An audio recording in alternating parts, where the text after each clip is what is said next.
Meeting order. Here we go, folks. I keep telling you to bring me a gavel. Let's make sure that Ashley's got, Ashley, are you good to go? Recording in progress. That'd be a yes, right? Okay. Okay, I'm calling The this, voice in the sky. Sorry, please proceed. I'm calling the meeting of November 19, 2024, regular meeting of the Board of Public Safety to order. And we'll talk about the agenda in a second. The first thing is the conflict of interest statement. If any board member has any personal or financial conflict with any issues or individuals on the agenda, then be sure to recuse yourself during those portions of the meeting. And certification of executive session. The board held an executive session on November 19, 2024 for the sole purpose of receiving information about a current employee. No other topics were discussed and no final board actions were taken. Do I need to sign something for that? I think that gets signed at the end of the meeting, yes. Okay. Ashley will make sure that that gets taken care of. And we have a consent agenda, but we want to change one thing on the agenda. Can I get approval to change the agenda so we talk about the merit system, the information under number 8 now before we get to other things? So moved. Second. All those in favor say aye. Aye. Opposed? Awesome. Motion carries. The consent agreement, I'm sorry, let's go ahead to the merit thing and then get to consent agreement. We have new business, a notice of merit system meeting and procedure for merit system meeting. Do you want to talk about those a bit? Briefly, I think I provided everything individually to each member for review, but what we are doing today is simply approving the form of the notice that will be presented to all of the members, and the way it gets presented is simply to post it in an obvious place in all of the different stations. We have, I think, only 2, right? We've got the headquarters on 3rd Street, and then there's a small satellite station down at Switchyard. So they'll be posted on this notice is going to get posted on bulletin boards around the stations and in the obvious place in the small satellite down at Switchyard. This notice it will also get emailed to all of the members that are eligible to vote. So that'll be the other way we disseminate it. This notice is intended to make sure that everybody's aware that there will be a meeting that will be held on the 11th of December. That's 3 weeks from tomorrow. So it'll be held on the 11th. It'll be held at headquarters in the big meeting room as you walk into headquarters on the left. That meeting will be you can attend it in person. You can also attend it via Zoom. No, we're not going to have the Zoom. You can attend in person, but even if you don't attend, you can still vote, and we're going to vote using an electronic system, a Google form that is anonymous. So this notice goes out, explains that we're having this meeting. The sole purpose of the meeting is to vote to either approve or reject the merit system. There's a second meeting that gets scheduled 2 days later on the 13th, and that's only as a fail-safe in case on the 11th something happens, ice storm, grid goes down, something that prevents us from being able to conduct that vote, so that it can then happen 2 days later. That's what that notice is about. The other document in front of you is a procedures and rules form. I drafted it. We can change any of it that you'd like. I didn't get any change suggestions. Well, I did get a few change suggestions back. I made those changes, but essentially it lays out all of the procedural, all of the process and procedure for the meeting that will take place on the 11th or the 13th. Basically explaining how we're going to conduct the meeting. By statute, this board gets to decide all of the rules and procedures if this board wants to have rules and procedures for the meeting. The only thing we cannot change is that there has to be a chair appointed by the members who attend. So the first thing that happens is there'll be a chair that's appointed. The rest of it gets decided by us. I put all of this together. If you all have any problems with it, this is the time to discuss it.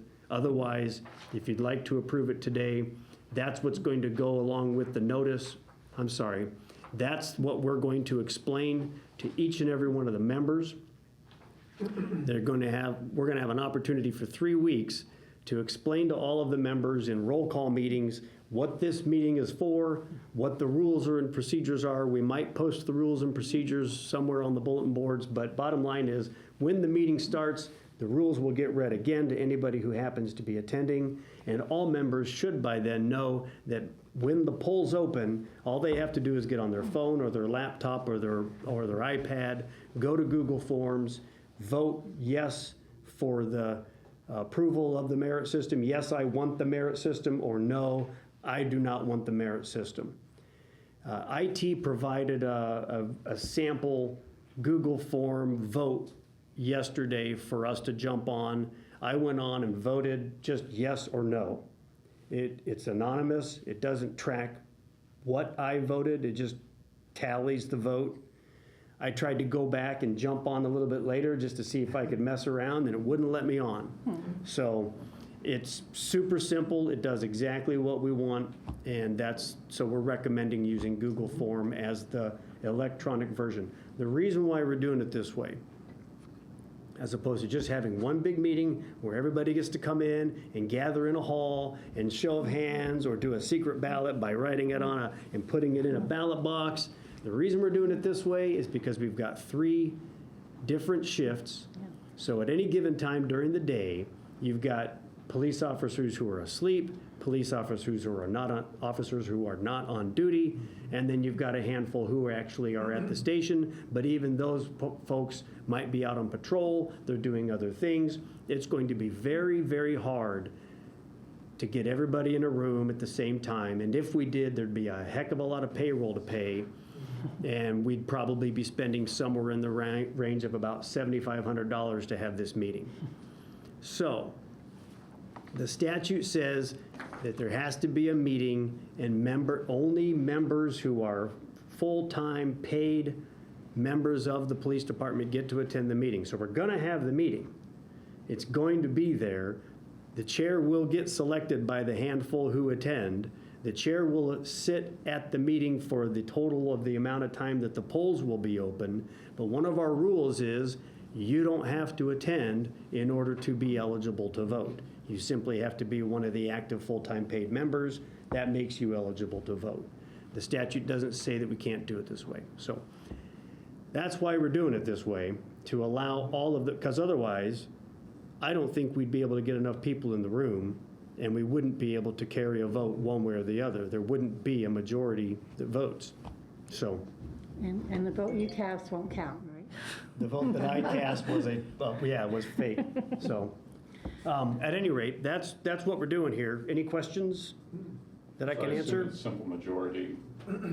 It's got to be a majority, not of those voting. It's a majority of the membership has to vote no and the board and the police department wants to reject the merit system. So, in order to do that, a majority of the membership has to vote no. It's not a majority of those voting. If it was a majority of those voting, we could do a secret ballot vote, like I suggested. Everybody in a room, 5 people show up, 3 say no, and that carries the day. No, the total number of active full-time paid members. A majority of that total number have to say no. So we have to be able to reach out and get everybody.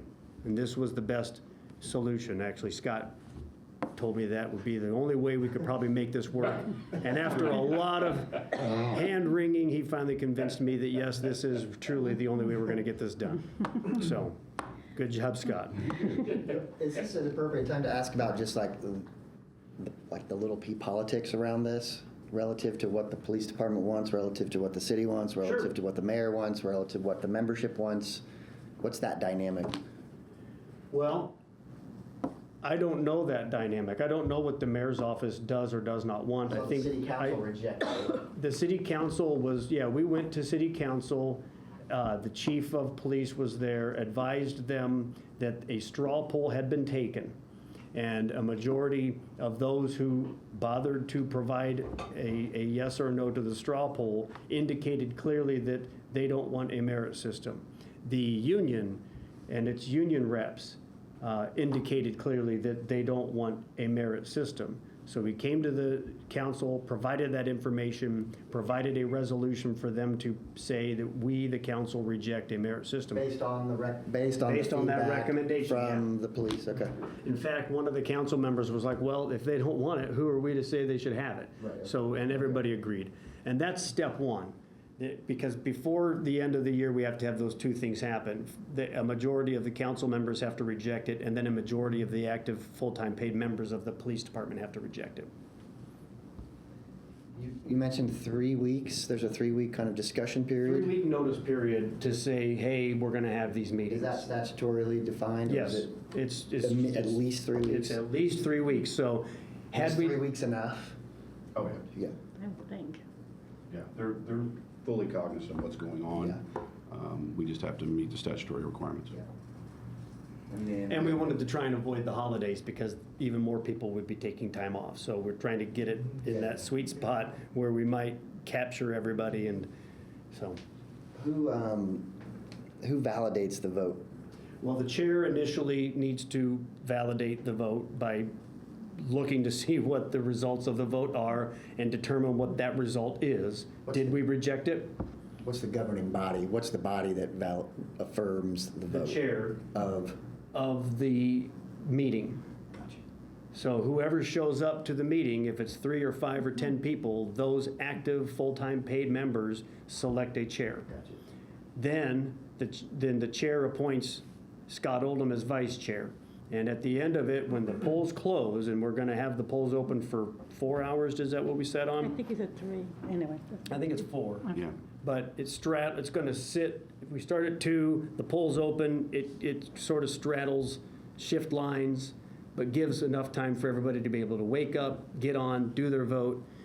Chair determines what the results are, presents their findings of the result to the vice chair. The vice chair affirms that in fact is the finding. Yeah. And then if they are in agreement that that's truly what happened, then they will announce the results. You can't really do a recount. The computer will just say 12 to 2. It's always going to be, it's Just always on the this. So screen. we have to accept that whatever got spit out by Google Forms is the right count. So that was my last question. Yep. So, not that anybody wants to talk about voter fraud, but I was trying not to. other than your pilot that you just provided testimony how you tried it, who's authorizing that the system is working IT. the way it It's was? been used before by. So it's an IT is giving their, They said this is the thing to use based on the parameters you've set up. So they can set it up to say that only these people get to come in and the vote. city is ultimately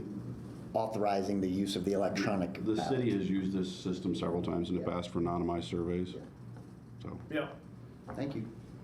So it does, it limits it to only those active full-time paid members, so only they can come in and vote, and they can only do it once, and it will clearly indicate what the vote options Do you have are. any voter fraud concerns with the I system? don't. I don't. Thank you. Can I get a motion to approve the form of notice for the merit system meeting? Motion to approve. Second. Any discussion on that? Any more questions? So, hearing none, all in favor, say aye. Aye. Opposed? Passed unanimously. Can I get a motion to approve the rules and procedures for the merit system meeting? So moved. Second. Any discussion? All those in favor say aye. Aye. Passed unanimously. Thank you. Thank Okay. you. Thank you. For your work, Chris. I hope it goes well. Well, we got 2 shots at it, so if for some reason it doesn't go well and we think something's wrong, we get another shot on the 13th. Granted, that's a quick turnaround, but we could try to do it again, but I expect that it will go well. The membership doesn't want it, right? no, the membership is quite satisfied, and I don't want to put words in everybody's mouth, but those I've talked to, is quite satisfied with the Board of Safety. Most of them, that's all they've ever known, and they don't see it necessary to bridge out at this point. We'll go back to the regular agenda. The consent agenda for this evening contains the following items. Approval of minutes from the October 15th, 2024 regular session. Approval of payroll for the periods of October 18th, November 1st, and November 15th. Approval of claims for the periods of October 25th, and November 8th, and November 22. Does any member of the board wish to have any or more of the items removed from the consent agenda to be discussed separately? Hearing none, does any member of the board have any objections to any of the items on the consent agenda? Hearing none. Can I get a motion to approve the consent agenda? I so move. Second? Any discussion? Hearing none, all in favor say aye. Aye. Opposed? Motion carries. Okay, now we're ready for police department business. Thank you. I'll let her bring it up. As you can see, we're still on pace, actually a little over pace from last year for calls for service. Typically, this is what we see where every year we're going up a little bit, so we'll probably finish the year up a little bit, but not nearly as dramatically, hopefully, as what we see last year. Move on. And again, this is the year-to-date figures in comparison across the board. You're seeing some decreases, some that are increased. And again, these numbers will change before we get to the end of the year, so that's why I caution, don't necessarily compare this year to the previous years until we're actually done with the year, and that'll give you a more adequate look at it, because some of these numbers, when you look at percentages, those are pretty big percentages, but there's sometimes very small numbers making up those percentages. So if we'll move on.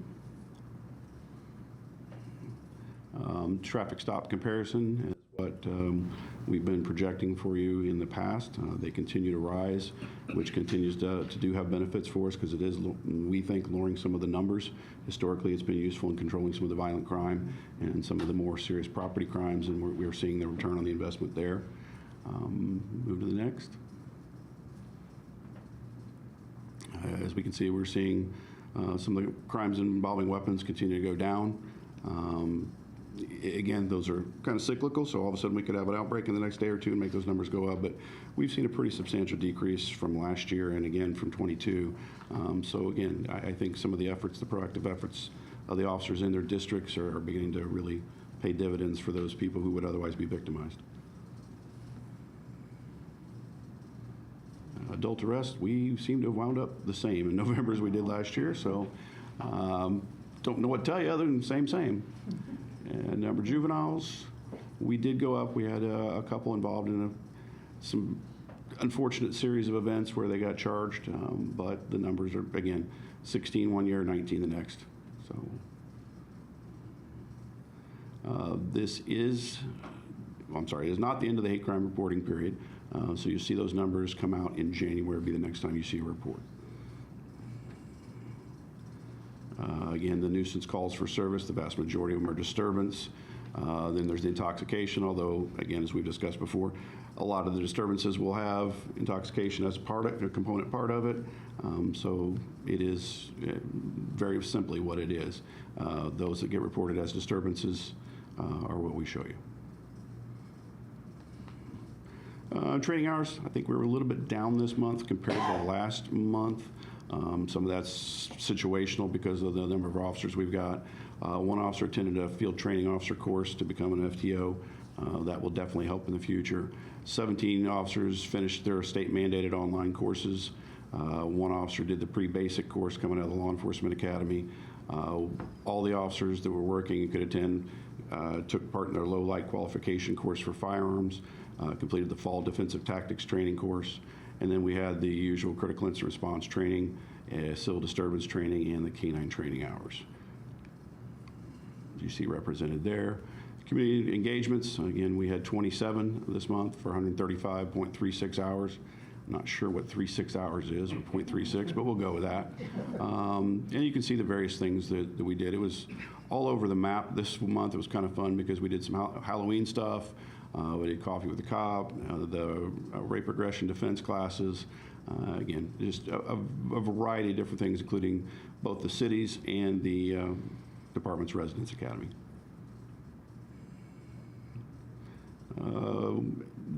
Tonight is actually the end of our residence academy, so that will come around again next year, although we may discuss having two. We've talked about that in the past, but there'll be at least one next year starting in September. And then we've got Forever Friends with the Humane Association coming up.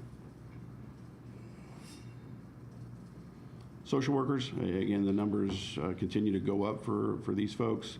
76 referrals, they had 389 contacts. That doesn't even really, the 389 context doesn't do it service to the amount of time they spend with their individual clients. So that, while it's 389, that's a whole lot of hours every day doing this. And you can see in some of the different things they've done in assisting elderly clients, arranging temporary home health care, assisted someone to find affordable housing. Again, just making sure that folks are taken care of in a wraparound style service to better their lives. And these folks really do a phenomenal job at that.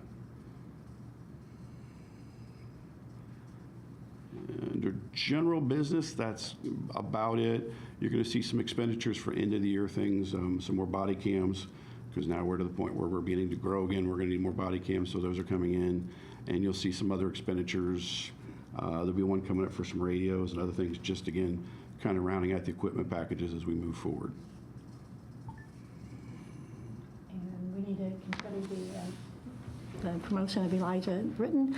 Can I get a motion to promote Elijah Britton to the rank of senior police officer effective November 25th, 2024? So moved. Second. All those in favor, any discussion, I'm sorry. All those in favor say aye. Aye. Opposed? Passed unanimously, thank you. Is that it for police? Yes, other than one personnel, talk about our staffing. We are 16 officers short as of today. There are 2 certified officers that begin employment with us on the 25th of November. We have 5 officers who anticipate to graduate from the academy on December 13th, and we'll begin their FTO program then. And this Saturday, we have an open hiring process at Tri-North Middle School for anyone who is seeking employment with the department. So we'll see how that goes. Thank you. There were no cert deployments involving the ARV this month. And no letters of appreciation? Guess not. Oh, that's unusual. It is. They're in there, just not posted. Yeah. The fire department got ours. They do that all the time. They do. Madam Chair, I need to take my absence. Is there anything I need to sign or any other votes that I need to be part of, like, that are in No more quorum? votes. Are there anything signed? The claims are going to get signed electronically this time, and so Ashley will be sending DocuSign information to you via email, and you'll be able to sign everything that way. Okay, thanks, everybody. You're well, John. All right, see you guys. See you, John. See you guys. Thank you. So, good evening, fire business. Next slide. Nick, there you go. Thank you. So run volume is, no worries. Run volume is following our trends that we typically see, where the overwhelming majority of our calls in the city are going to be rescue or EMS. We were down just slightly this month compared to last month, but overall, those totals are climbing each year. So we seem to be having more calls each year than the previous for quite some time now. So I'm sure the year-end total will be something that we likely break a record. If you break it down, drill down into the IU calls, again, what we usually see is false alarms overwhelmingly. So nothing new there, and the call volume staying about what we would expect for this time of year. The heat map here, nothing really too new on here. The one out west there is the Wheeler mission. It's going to be primarily medical calls out there. And the hot spots you see around campus are what's driving that false alarm data to be high there on IU. Looking good here with our response times. You see almost all of them are at or right around where our goal is. There's always just going to be a slight amount of discrepancy with the data that could explain some of them that aren't meeting it, and then occasionally there will be something that actually causes it. So, but as you can see, almost all of them, 96% roughly, are at or right around where we're looking to be. Inspection goal has met what we've been looking for the year, so that's great. If you look at the children educated, each year has exceeded the previous, so also looking good. Smoke detector installs, we'll see what we can get done this month and next, but I'd say we're on track to hit our goal there. K through 12 school visits. I believe this is our month we hit more of those. Right. So Yeah, it should show, yeah. usually the data will stay on that fairly low until we get to the time of the year where we really get busy with it. So those will increase and get closer to that goal here in the near future. Training hours, the green line there is the goal. So you see we're right around where we want to be. Those will fluctuate a little bit with recruit academies and downtime. We're getting ready to start a recruit academy here in about a week, so those hours will probably exceed that goal for the rest of the year. We will have holidays in there that might lower them a little bit, so either way, we've got quite a bit of training hours coming up for the last 2 months. MIHs are doing good things, as they always are. They actually expanded the team by 2 people this month. So it's a team of 7 now, 1 program manager, 3 teams of 2. So that's a great thing that we're able to throw some more people at this program. The number I always try to highlight here is if you look at the top, the graduated is people graduated from the program is 10. That's ultimately the goal that we're looking for. That people were helped by the MIHs and ultimately don't need their help anymore. They're now self-sufficient. They don't need the assistance of the program. It's the outcome that we're looking for. So a month with 10 of those is good to see. And then you can read their some of their wins there. There was a picture. I think we tried to include. Oh, there it is. You can go one more. So this is the MIHs. 2 of them received awards at the Emergency Responder Conference for the specialty care. So we had 1 last year, which is incredible in itself, and this year we had 2 of them. So they're representing well, and people all over are recognizing them and seeing some of the good stuff that they're doing. Nothing too significant on the general business. Regarding expenditures, we do have some big projects right now. Everyone, did you see the Station 1 was complete? We're really, really happy with that. So that's, they're in there now, operating out of it. It's going really well. Our next project is Station 3, same manager, same architect. So I think that result will probably look equally as beautiful as the Station 1. But there's going to be some pretty hefty expenditures rolling into that here. Probably within the next couple of weeks, we'll get started on that project. Our operations center is in the design phase. That's going to be a building down by the training tower on the south side of town. So we're hoping to wrap up that design phase, I would say, within the next month. And then we'll start looking at how to divide that up into bid packages and what cost will be for that as well. And then lastly, as far as large expenditures, we have, I say smaller, comparatively they're smaller. Station 2 and Station 5 are going through bathroom remodels, so we're moving away from men's and women's bathrooms and going to individual bathrooms, each which have a shower. It's much more effective for, I guess, today's operations to have individual bathrooms like that. So both those stations will have that when those projects are done. And lastly, Station 4's east apron is getting re-poured. We did the west apron, it looks really good. The east one needs it badly, and that's going to be solidified in that project as well, though we probably won't see it poured until early next year with the weather coming. Personnel, we currently have 2 off on FMLA and 1 on intermittent FMLA, and we have 1 off injured. We are down 4 people, and we have 4 recruits starting next week. Good. So got those filled, and we have 1 commitment for retirement, and we have 1 ready to pull for that too. So we're in line to keep all of our vacancies filled pretty quickly, which is great. Not always experienced that. That's all I got. Is there anything to add to it? Nope. Thank you. Mm-hmm. Do we have any old business? And we already took care of the new business.